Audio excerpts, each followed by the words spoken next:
Welcome to another episode of Dear Rach and Soph, in which Rachael Johns is not present because, well, the subject of today's episode is someone I published, and therefore it made sense for it to be a Soph alone episode. And I feel slightly odd about talking about myself in the third person, but here we are. I am Sophie Green. There is no Rachael Johns. I hope you don't mind. Today, you will find me in conversation with Qin Qin, whom I published last year for her book Model Minority Gone Rogue. Now, Qin Qin was born in southwest China and grew up in Canberra as a first generation Chinese Australian. She began her career as a model minority poster child at 5 years old. By 29, she was a Harvard graduate with 4 degrees working for UNICEF. I'm going to let Qin Qin tell you the rest of her story. And I think if I go into the whole bio, then I might actually take away some of the things that she's going to talk about. Don't really know what she's going to talk about, but I can have a fair guess about it. But suffice to say, she's a brilliant writer, and that book, Model Minority Gone Rogue, was shortlisted for the Age Book of the Year. And at the time we're speaking, it is shortlisted for the ACT Book of the Year. So I loved working with Qin Qin. I hope you enjoy meeting her as much as I enjoyed working with her. And I'm going to put us on pause and see you on the other side. I'm very pleased to welcome Qin Qin to Dear Rach and Soph. It's very good to see her again. We haven't actually seen each other in person or on screen for a few months. Hello, Qin Qin. How are you? Hello, Sophie. Thank you so much for the invitation. It's been wonderful to see you again. And yes, the last time we saw each other, I had very different hair. You did. You told me Yeah. that you shaved it off at the end of last year and then went to India. And actually, I wasn't planning to go straight to yoga, but let's go there because you are also a yoga practitioner. And in fact, you've been back to the motherland, so to speak, quite a few times. I've actually not been to India. My teacher goes to India twice a year. I do have plans to be there with her. In fact, she's there at the moment, doing daily Right. broadcasts, but I haven't actually been with her. So yeah, how is your yoga practice? Well, yeah, thank you for asking. It was one of the things which made me trust you so much as a publisher because, my story is so much threaded with yoga, and my yoga practice, what I learn on the mat is what I can take onto the page and into life. Mhm. So, yeah, yoga deepened my writing, but also writing deepened my yoga, and I'm sure you would relate.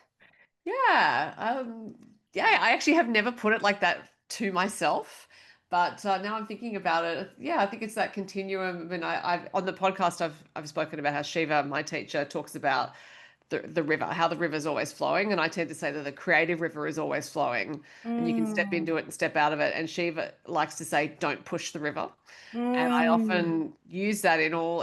What she means is on the mat, mm. don't push your body, Yes, don't push your practice beyond where it's meant to be flowing. But I also find with writing, I think with any creative endeavor, it's good to not push the river because we can fall into this trap of thinking, oh, but I've got to do this, so I have to go here, and it's like, well, don't push the river. exactly. Especially depending on the kind of writer that you work with.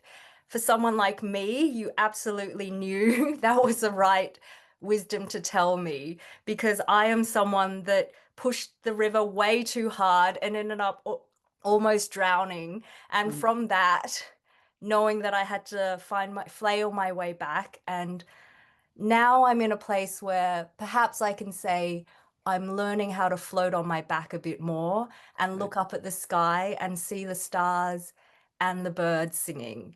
And what that means for my writing is that I can be more aware of when I am pushing myself too much and Mhm. feel that tension, not just when it's at the back of my neck and when it's clenching my teeth, but when I'm trying too hard with the words and trying to force them out, and it doesn't work like that at all. Yeah.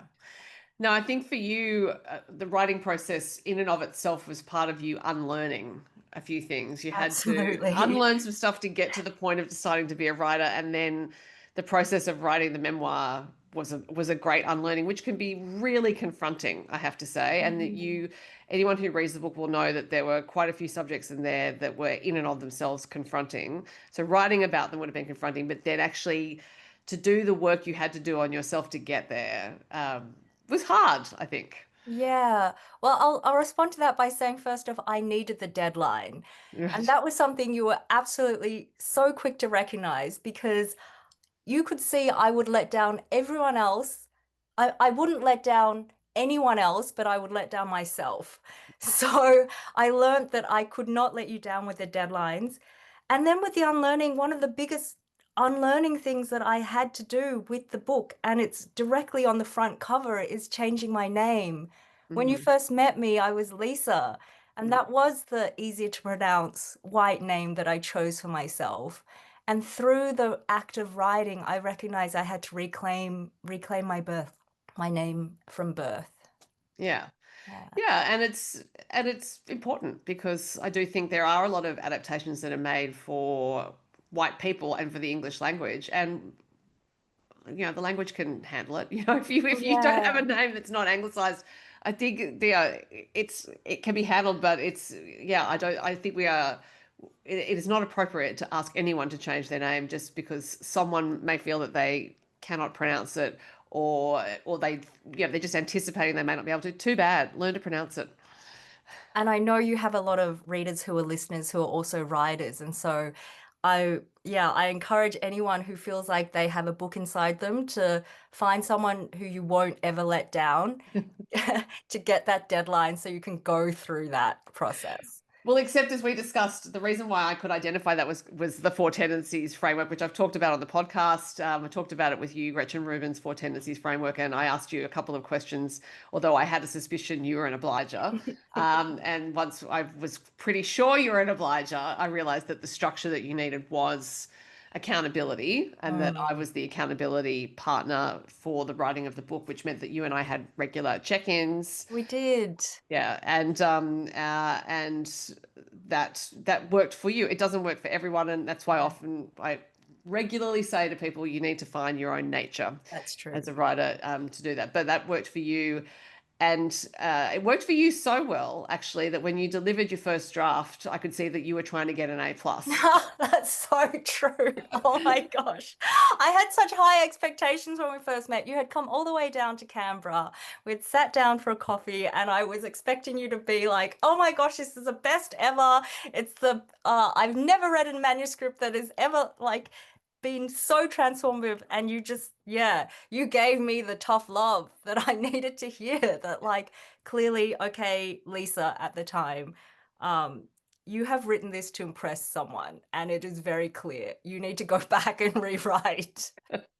Yeah, and those are not conversations that one wants to have. I have to tell you because here's the thing: it was very very clear that you're a brilliant writer. So it wasn't a question of, oh no, this is just a mess. It was actually so for me as a publisher, it's looking and going, well, the skill is absolutely here. Thank So you. what is going on a subterranean level, perhaps that Mm, this structurally is not working the way it mm, should in order to reach a reader. So my interest is always let's take this writer's account, fiction, non-fiction, whatever it is, and we need to take it to a reader. So my job is to make sure that that path is smooth. mhm. And so looking, I thought, all right, well, this is not yet for a reader.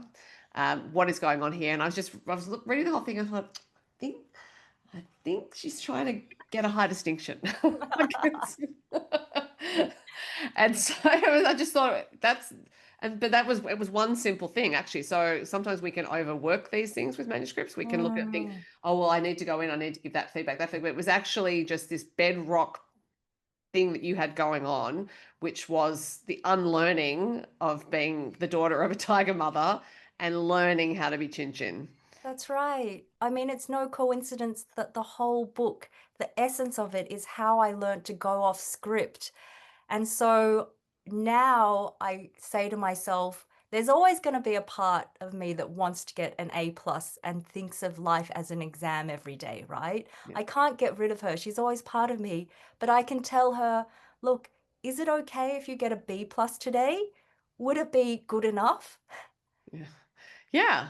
And it would be. And it would be Yeah. fine actually if you got a D or an Yeah. E. Well, and the other thing is, I got a dog, a puppy when I started writing. Yes, Oprah. Oprah. Yes, Oprah, after a strong, amazing, brilliant woman like yourself. And puppies, dogs, they don't have any idea of being graded or anything. So even when she does a bad job, in quotation marks, of doing a trick, I say, you know, Oprah, you get an F for fabulous.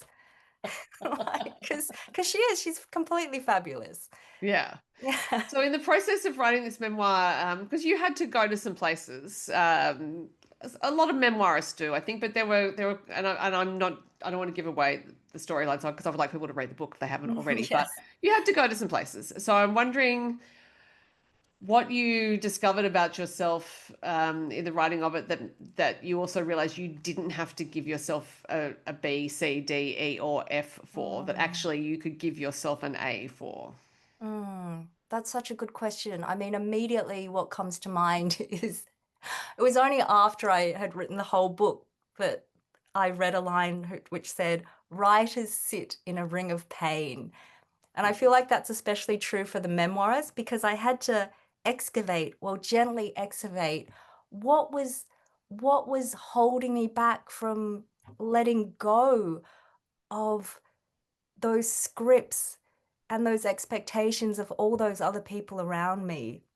And rather than, I mean, you asked me like where I think I'd get an A, but yeah, I think if there was anything that I would get an A for, it is in that process of being able to let go Mm, and recognize, yes, there are other people who will always expect that I should be a good daughter or I should be a good woman, and all that entails, particularly as an Asian person, there's a lot of pressure from you know having to repay the sacrifices of my parents and what they went through.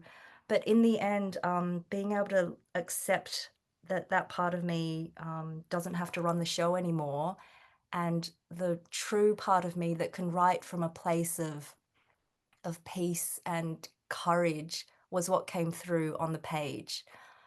That took, yeah, that took not just acceptance. I mean, so much of this stuff with the writing can be platitudes unless I can put it into action, right?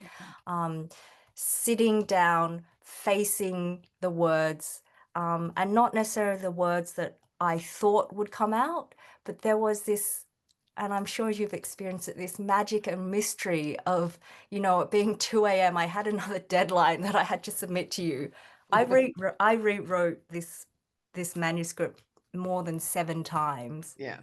And in that rewriting process, I was able to allow the words and whatever came up without doubting what I was writing and what needed to come. And I can give you an example. Part of it was understanding I had so much resentment against my mum for blaming her for the pressure she put me under to have children, to have the house, to, you know, all of those stereotypical things that so many women can identify with. But I recognized through the writing, and I wrote from her perspective of why she was saying all those things. And yeah, there was a really powerful part in the book that came out from her voice that she wanted me to have the security that she never was able to have, especially from a man, because for her, a man represented safety. Right. Yeah, and it's oh, my brain was going somewhere there. Oh, this, yes, that's where it was going. Back to yoga. So I'm thinking part of where the practice is helpful is that particularly when you commit yourself to it over the course of years, as we both have, there are several moments where you are humbled, and I don't mean that in the trite way that's often said. And part one of the core principles of practice, so there's the yamas and niyamas, five of each, and one of them is Ishvara Pranidhana, which is that you offer up the practice to something greater than yourself. Mm. And so I think those two things are related. You need to get to the point where you're prepared Mm. to be humbled on the mat, and by that I mean you can't do things that you think that you might be able to do. Your body just won't go into that position, or it won't go that day, or things aren't flowing as smoothly as you want them to. And sometimes you're humbled because something does happen that you didn't expect, and it's extraordinary, and it opens everything up, and it can be in one posture, and you're really surprised. But you need to go through that in order to be able to understand Ishvara Pranidhana, I think. And so the writing practice as well is that.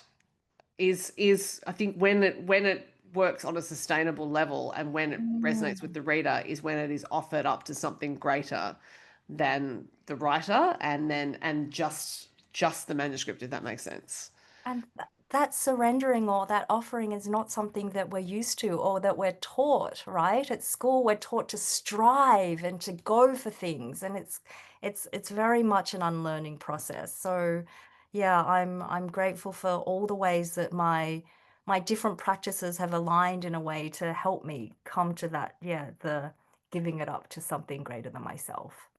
And since it's been published, I have seen, some great feedback. There have been people who have seen themselves in the book. So I'm wondering if you had an expectation of what kind of response you might have, and even if you did, what has it been like for you to have readers come to you and tell you about their own experiences, probably?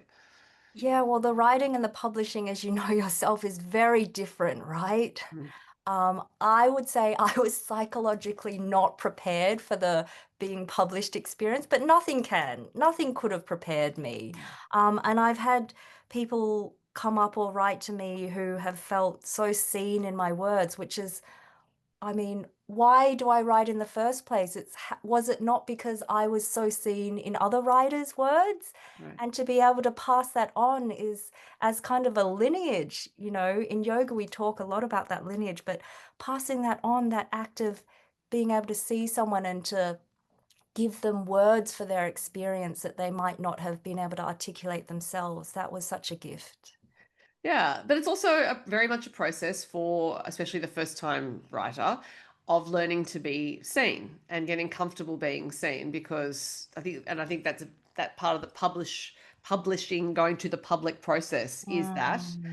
And it's a nervous system adjustment because it's all very well to sit at home with your computer and you're writing away and you're Yes. talking to your publisher and your editor and some other people, and you've got this sense that the circle's expanding, but then suddenly the circle is beyond the limits of what you can perceive because you won't ever meet all the people who have read the book. Yes. And that can be shocking a little bit, I think.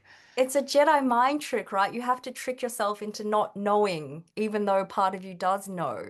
Yeah. And yeah, I remember you saying, Lisa, I was Lisa until very much towards the end of the book, and I will apologize on the record for you about how much effort it took to have to redo the cover, which was Lisa to Qin Qin. But you were saying that, you don't even know if some truck driver will be listening on his way like across the Nullarbor to your audiobook. Like we don't know what will happen, and Yeah. that's trusting the process. Yeah, and you don't have to apologize for changing your name to your actual name, because I have to say I expected it, but it also wasn't my place to suggest that it may happen, if that makes sense. So Mhm. when you asked for that, I just thought, yep, I did expect it to come earlier, but it's here now, Okay. so we'll just. But it just seems logical. I wonder, I mean, you would have so many interesting stories of working behind the scenes with writers and what happens in the publishing of a book, but that's for another podcast, perhaps. Oh, look, I could never tell, but I think I probably said to you what I say to memoirists, and I probably even mentioned it on this podcast, which is that when you see, in fact, I said it to someone just this week, when you see the typeset manuscript for the first time, it that's when it can prompt this long dark night of the soul when you start thinking, oh my God, that looks like a real book. People are going to see it, and I have had several writers just say, that's it, I can't do it. I can't put this out. Wow, Yeah. gosh. Yeah. I mean, they have gone ahead with it because Yes. I've also said to them, and they even say to me, "Well, you told me this would happen." Like, yes, I did. I don't think you believed me, but it's happening now because it is really confronting just to acknowledge that. Yeah. It's confronting, not so much for novelists because that's a land of imagination, but when it's your own Mm. story and there are people you know who are going to read it, yeah, I'd have to say though, to tie up that writing process, it was so important. I mean, why do I write? I write to understand. So I actually wrote an essay afterwards to understand the post-publication process, and I called it One Continuous Showdown because it is one continuous showdown constantly to face that internal saboteur, which tells me that I can't do this or I'm scared or I don't want to be seen, right? Even after writing a book, I still struggle with it and I keep going anyway. right, yeah. Yeah. And do you think you keep going because of a feeling of connection while you're writing, or the idea of connecting with readers after you're writing, or is it a different motivation altogether? I mean, how can we really explain what motivates us to do something so illogical and irrational, right? I mean, yeah, I started out studying accounting and law. I could have been probably a much, much less stressed out accountant or an auditor, but something inside of me knew. It's that small, quiet voice that that some people refer to as intuition that tells me I have to keep going. And I Yeah. had to. Yeah, because part of your unlearning was having to reject the conventional idea of what was going to make you content, let alone happy. You did all the right things, yeah, as you know, the model minority. You got the law degree, I got one too. We tick Yes. these boxes that we're told, well, this is the path. You know, you need to be working towards a certain level of material success. It has to look like this. You have to have Oh, a how life that follows exhausting. this shape, and it is exhausting. And of course, we're also not trained to question it, because if we were trained to question it, the whole system falls apart, and no one wants to be a lawyer. And then there's, no one's out there, um, I don't know, upholding the structure of the law. Who knows? But yeah, it's not a comfortable path. But again, to relate it back to the practice of yoga, that's not a comfortable path either. So I think Yeah, if you're going towards an uncomfortable path, and you continue to go towards it willingly, and you keep showing up on the mat, metaphorically or literally, then that's a choice. It's not the easiest choice, and that's not to mean, I think, that you martyr yourself, I martyr myself, but because we're talking about your story, it's not at all about, oh, well, I'm just going to martyr myself for the cause of change here. If this was something that was actually deep within you, that I don't think you could have lived with if you hadn't done it. exactly. And the paradox too is, I wanted to go off script, but I had to write the story to go off script. And at the same time, how did I write my story? I went straight back to an industry that gives gold stars and sales figures as the litmus test of success. And so that was another kind of challenge to unlearn as well, the importance of that and letting go of that too. Yeah. Well, speaking of the gold stars, because you had some, the book was shortlisted for the Age Book of the Year. No mean feat. And at the time we're speaking, it is shortlisted for the ACT Book of the Year. Now, you live in the ACT, so I would imagine this feels particularly resonant for you, because it's your home territory. But do awards shortlistings, because yes, there is that tension. I'm thinking now, as you said, the gold stars, I'm like, well, yeah, it is kind of giving you the pat on the head you were trained to seek. Yes. Well, the difference is though, Sophie, I had no expectation. I didn't write to, yeah, I mean, of course, that first draft, yes, I did. I wrote to get CHD. But by the end, I was done. Yeah, that I wasn't sure what last scene I would write in the book. And you said to me, perhaps you haven't lived it yet. And it was true, I hadn't. I had to do a lot more traveling um, and unlearning to go through that before I wrote that last scene. And by the end, after I'd submitted the manuscript, I was okay with.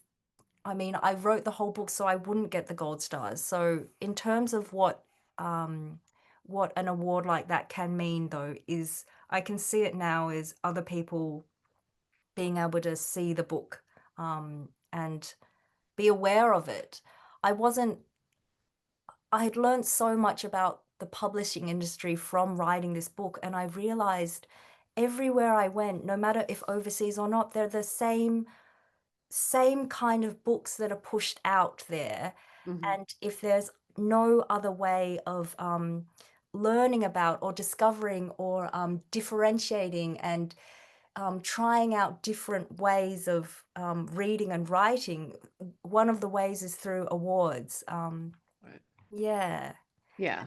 So I'm Yeah, kind because of amplifying discoverability is that. very hard. Like that's Yeah. part of why we do this podcast, is because Right. and talk to other writers, is because it's very hard to get mainstream media to pay attention to books in any form. Mm, And it's not like AM or FM radio is doing it much either. So the means for people to discover a book which may actually mean something to them constricted and changed, and I think we all feel it as people who are trying to find things that we're interested in. It's like, well, God, there's no central location really anymore. You used to go to the newspaper to find Yes. stuff. You can't anymore.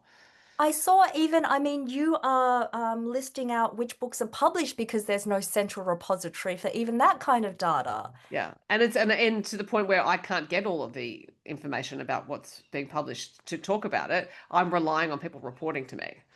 So that in and of itself is tricky.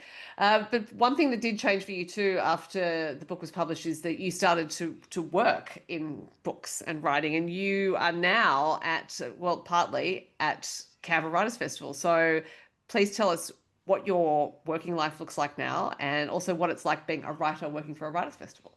Yes, well, I love that I'm now working with other authors at the Canberra Writers Festival. It's actually at the end of October, so it's a spring festival. If any of your readers are interested, please come along. There's so many amazing events. I'm the artistic associate, so I work with the artistic director on programming. And before I was writing, I was attending festivals. I mean, I loved going and being surrounded by that kind of vibe and that the joy of books and the ideas that come from books, and to actually be able to program it is a dream that I never would have thought possible except through that process. Yeah, I mean, it's changed how I see festivals and it's changed how I see books because when I program a session, it isn't just about obviously talking about the book. It is what questions or themes can come from the book that people want to discuss, that are hungry to talk through, right, with other people and make it alive. Like there's so much more from a book that, yeah, a conversation can carry through. And it's not just on the stage with the author, but it's in the corridors or people talking afterwards or in the signing line, you know? Yeah. So yeah, and it's not just working in other book, it's not just the Writers Festival where I'm working in a book related field. I also have now, since writing my own book, work in a library. So my whole life is basically around books. Yeah. And this is something you have literally written yourself into. Yes, I didn't think of it like that. I mean, yeah, it's like anything, right? At the time, it's only looking back that I could connect the dots.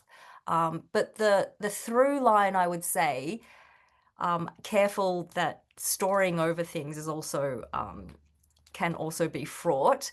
But the story that I can tell myself about working in books is that I made the decision to question and try and live through the answer of who would I be if I thought I was good enough exactly as I was, and also who might I become if I connected with what I loved doing as a child and what makes me happy and brings me joy. And that has always been libraries and books and stories.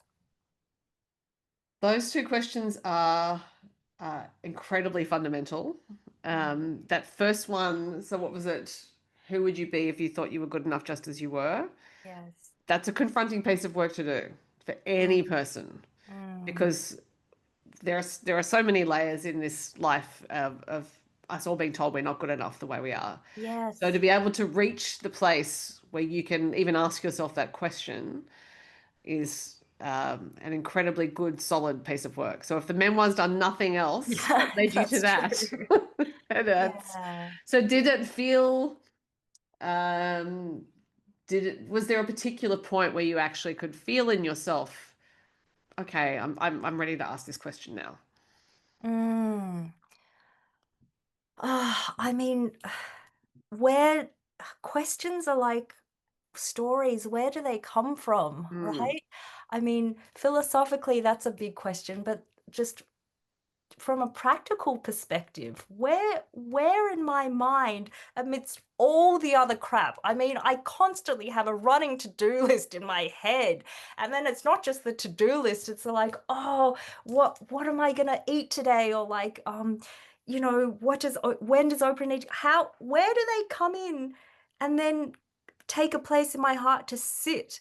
Mm, And I found it's only when I'm either on the mat in yoga or meditating, or any other place where I can be actually quiet and still enough that that's where the questions come in.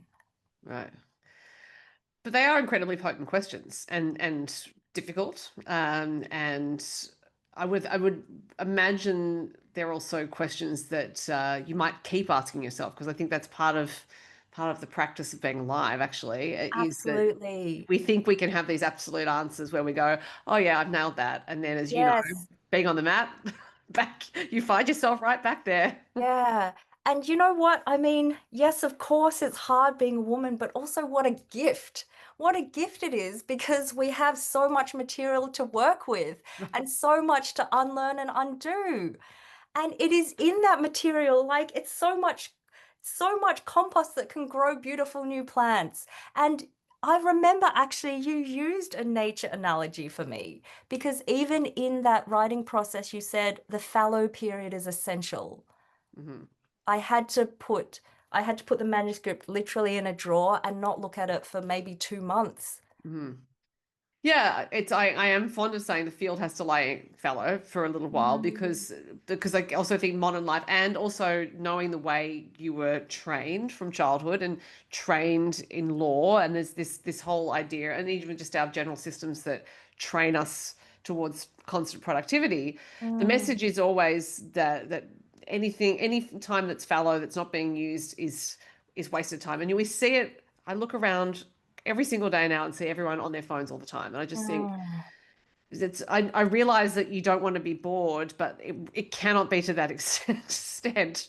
There's just stand for 2 minutes. And any time when I'm in a public place and not looking at my phone and someone happens to look up, I sometimes get these quizzical looks. And I feel like saying, yeah, I'm just It's here. shocking, isn't it? Yeah. Yeah. But I realized too at the same time, what was all that striving for? You Mm, know, when I was young and doing kumon and playing piano and all of that stuff and being a lawyer, but it's not like I'm not working hard now, right? Just like yeah. you. But it's towards something that is so much more meaningful.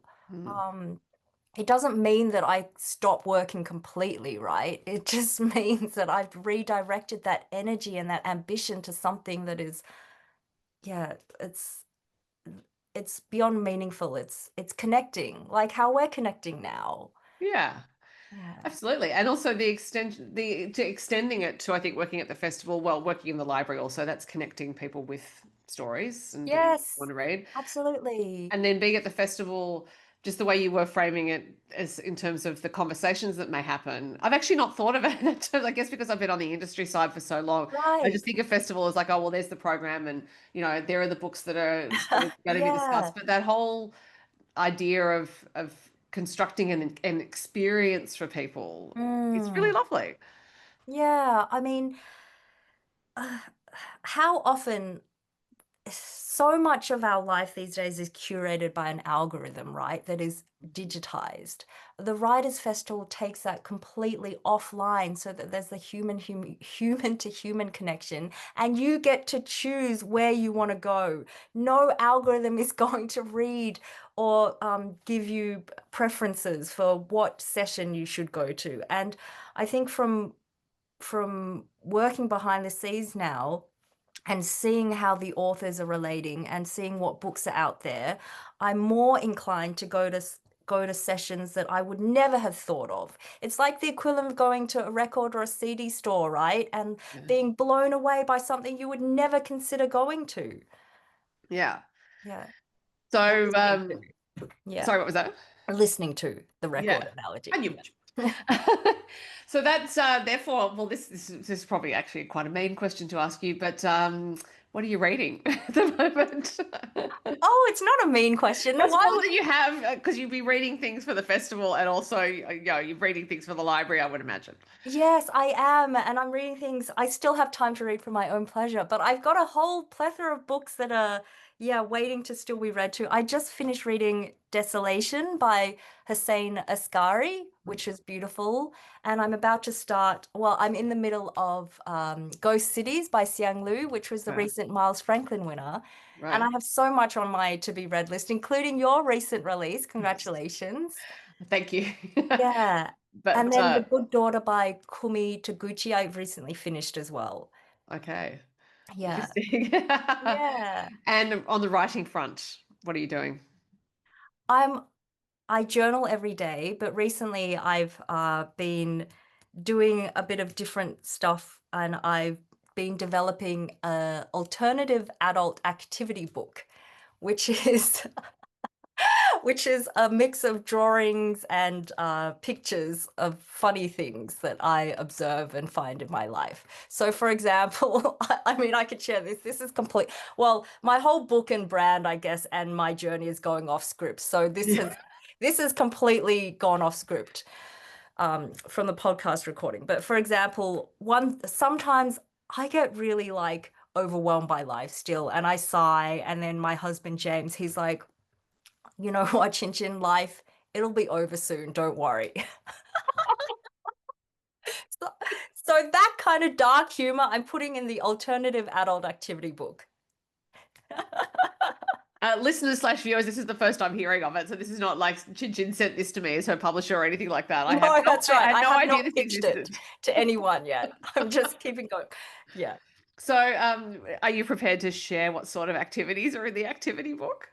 Oh, I mean, it's like choose like make up your own story with these different prompts. Why do kids get cool activity books but adults don't? And then it doesn't have to be we don't have to take ourselves so seriously, right? I've seen activity books which are like here are some affirmations that might be good. Well, why don't you have some alternative affirmations like, yeah, it's okay to lie in bed and just watch Netflix and chill for a bit. Like, you know, yeah. Yeah, I endorse this kind of alternative activity. Well, it also sounds like you're exploring different pathways in your brain. Therefore, this is not straight up prose writing. That's right. Yeah, it's very different. I mean, experimentation, right? It's a good thing. It is. So, when it comes to the festival, given that you have been involved in the programming, how do you organize your day? Are there certain things that you absolutely must go to, or is it just a case of I'm trying to try to see a little bit of everything?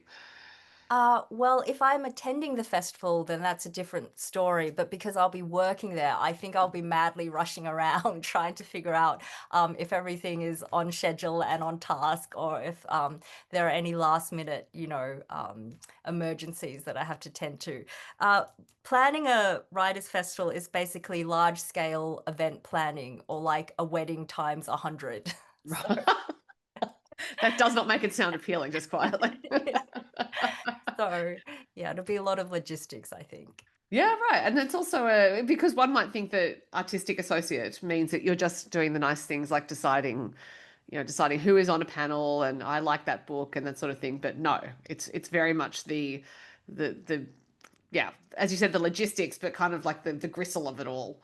That's right. I mean, surely publishing is glamorous too, right? It has its moments. See, yeah. So it's definitely every industry has its own the nitty-gritty, but it's what I'm willing to put up with to get to the end. And yes, I have spent a lot of time coordinating book requests, including to Right. Hachette, which is Right. a whole other skill set that I need more practice in. Well, Chin Chin, it's been lovely to talk to you. I have to end it there, unfortunately, time-wise, but people can find you at the Canberra Writers Festival. I'm sure if they see you, they should come up and say hi. And they should also read your book, Model Minority Yes. Gone Rogue. So thank you very much for your time. Great to chat Thank to you you. so much, Sophie.